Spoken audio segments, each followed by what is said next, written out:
या विभागातील उर्वरित शेतकऱ्यांना पीक विमा वाटप सुरू, तर त्यामध्ये 2024 आणि 25 करिता सर्व शेतकरी बांधवांसाठी आनंदाची बातमी. तर आता 75% पीक विमा उर्वरित या विभागामध्ये वाटप आता खरीप आणि रब्बीचा सुरू झालेला आहे. तर 100% शेतकऱ्यांच्या खात्यामध्ये 75% पीक विमा इथं जमा झालेला आहे. तर त्याचं लाईव्ह प्रूफ तुम्हाला आजच्या व्हिडिओमध्ये दाखवणार आहे. तर व्हिडिओला स्किप न करता शेवटपर्यंत बघा. सर्वात पहिले तुम्हाला या पोर्टलवरती यायचं आहे. ज्या शेतकऱ्यांनी पीक विमा काढलेला नसेल तर अशा शेतकऱ्यांनी काय करायला पाहिजे, जेणेकरून भरपाईची रक्कम त्यांना मिळणार आहे. सर्वात पहिले तुम्हाला क्रोम ब्राउझर ओपन केल्यानंतर इथं तुम्हाला पीक विमा असं टाईप करायचं आहे. तर इथं पीक विमा टाईप केल्यानंतर तुम्हाला सर्चवरती क्लिक करायचं आहे. क्लिक केल्यानंतर इथं प्रधानमंत्री फसल विमा योजनेचं एक ऑप्शन येईल, त्या ऑप्शनवरती तुम्हाला क्लिक करायचं आहे. तर तुम्ही या पोर्टलवरती आल्यानंतर आता सर्वात पहिले आपल्याला तुमच्या कोणत्या खात्यामध्ये पीक विम्याची रक्कम जमा झालेली आहे, जी की 75%. त्यानंतर सर्वात पहिले जर तुम्हाला जिल्हे चेक करायचे आहे, सर्वात पहिले आपण जे इथून चेक करून घेऊ की किती रुपये जमा झालेले आहे. तर शेतकरी कॉर्नर या ऑप्शनवरती क्लिक करायचं तुम्हाला. इथे येईल तुम्हाला शेतकऱ्यांचा अर्ज पीक विमा अर्ज दाखल करण्यासाठी आपल्या खात्यातून पुढे चालू ठेवण्याकरिता लॉग इन करा असं तुम्हाला दाखवेल. तर इथं शेतकरीकरिता लॉग इन करा. तर आपला पहिल्याच्या ऑप्शनवरती तुम्हाला क्लिक करायचं आहे, जे की हिरव्या कलरमध्ये आहे. तर आता पीक विमा फॉर्म भरताना जे की तुम्ही मोबाईल नंबर दिलेला आहे ज्या शेतकऱ्यांनी, ते मोबाईल नंबर टाकायचा आहे. इथं कॅप्चा टाकायचा आहे आणि रिक्वेस्ट फॉर OTPवरती क्लिक करायचं आहे. जर तुम्हाला तुमचा मोबाईल नंबर हरवलेला असेल तर don't have registered mobile number या ऑप्शनवरती क्लिक करायचं. तर आपल्याकडे मोबाईल नंबर आहे.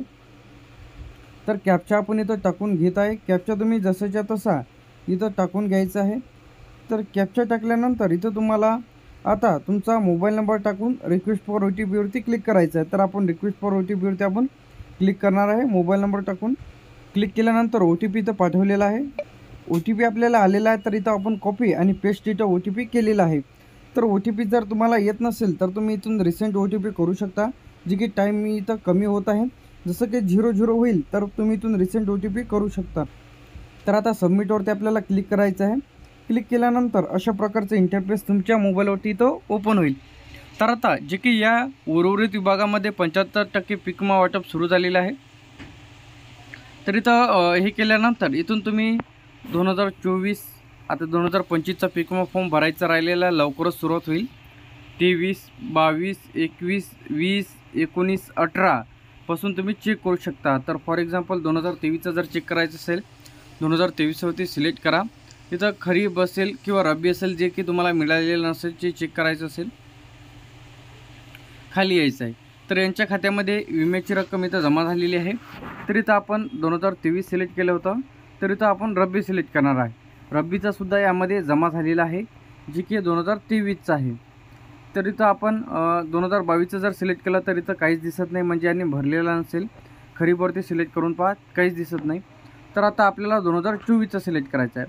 2024चं जसं मी सिलेक्ट केलं तर इथं अमाऊंट ज्या इथं आलेली आहे. इथं जर मी रब्बी सिलेक्ट केलं तर रब्बी यांनी पीक विम्याचा फॉर्म रब्बीचा भरलेला नाही, म्हणजे कोरडवाहू आहे. तर इथं जसं मी खरीप सिलेक्ट करेल तर खरीपचा जो काही पीक विमा आहे तिथं जमा झालेला दिसेल. तर कधीचा हा 2024चा, तर काय आहे, खरीप आहे. तर यांच्या खात्यामध्ये 75% याप्रमाणे यांचं शेत कमी आहे. तर यांच्या खात्यामध्ये 11,528.26 पैसे इथं जमा झालेले आहे, म्हणजे 11,528 रुपये यांच्या खात्यामध्ये DBTच्या माध्यमातून जमा झालेले आहे. टोटल क्लेम पेड या ऑप्शनवरती तुम्ही जसे क्लिक कराल तर तुम्हाला दाखवेल की कोणत्या पिकासाठी किती रुपये तुमच्या खात्यामध्ये जमा झालेले आहे. तर अशा प्रकारे तुम्ही चेक करून घ्या. तर यामध्ये 2024 आता 25चा फॉर्म भरणे लवकरच सुरू होईल. तर फॉर्म कशाप्रकारे भरायचा आहे, दुप्पट पीक विमा कशाप्रकारे मिळवायचा आहे, सर्व डिटेलमध्ये व्हिडिओ आपल्या चॅनलला बघायला मिळेल. तर आता कोणकोणत्या विभागामध्ये मिळणार आहे तर हे पाहण्यासाठी तुम्हाला या पोर्टलवरती यायचं आहे. तिथून आल्यानंतर आता आपल्याला चेक करायचा 2024चा. तर यामध्ये खरीप किंवा तुम्ही इथून रब्बीसुद्धा सिलेक्ट करू शकता. तर रब्बीचं इथं टोटल क्लेम पिरियड इथं चेक करून घेऊया आपण. तर काहीच दाखवत नाही, म्हणजे रब्बीचा जमा व्हायचाच आहे.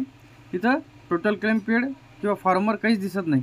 जसं मी इथं खरीप सिलेक्ट करेल, खरीप सिलेक्ट केल्यानंतर इथं बघू शकता इथं आलेलं आहे, जे की इथं तुम्हाला टोटल क्लेम इथं दाखवत आहे. तर इथं आपलं जे काही स्टेट आहे स्टेट सिलेक्ट करून घेऊया. तर आता या विभागामध्ये वाटप जे सुरू झालेलं आहे. तर यामध्ये आता कोणत्या विभागामध्ये राहिलेलं आहे ते सुद्धा पाहणार आहे. तर यामध्ये आता अहमदनगर, अकोला, अमरावती, बीड, भंडारा, बुलढाणा, चंद्रपूर, छत्रपती संभाजीनगर, धाराशिव, धुळे, गडचिरोली. तर आता 12 नंबरचा जो गोंदियामध्ये राहिलेला होता तर त्या जिल्ह्यात वाटप सुरू झालेलं आहे. हिंगोली, जालना, जळगाव, कोल्हापूर, लातूर, नागपूर, नांदेड, नंदुरबार, नाशिक आणि पालघरमध्ये सुद्धा राहिलेला होता. इथं 0-0 दिसत आहे. त्यानंतर इथं परभणी, पुणे, रायगड आणि रत्नागिरीसुद्धा इथं राहिलेला 0 दिसत आहे. इथं त्यानंतर सांगली, सातारा, सिंधुदुर्गमध्ये सुद्धा 0-0च आहे. सोलापूर, ठाणेमध्ये सुद्धा 0च आहे. वर्धा, वाशिम आणि यवतमाळ. तर अशा प्रकारे या जिल्ह्यांचा यामध्ये समावेश आहे. तुमच्या खात्यामध्ये पीक विम्याची रक्कम जमा झाली की नाही कमेंट बॉक्समध्ये नक्की सांगा. तर लाईव्ह प्रूफ आजच्या व्हिडिओमध्ये तुम्हाला दाखवलेला आहे. त्याचप्रमाणे तुम्ही चेक करा व टोटल क्लेम तुमच्या खात्यामध्ये किती दिसत आहे ते कमेंट बॉक्समध्ये नक्की सांगा. जर तुम्हाला पीक विमा मिळालेला नसेल तर तुम्हाला काय करायला पाहिजे यावरती सुद्धा डिटेलमध्ये व्हिडिओ आपल्या चॅनलला अपलोड केलेले आहेत. तर लगेच पहा. थँक्यू.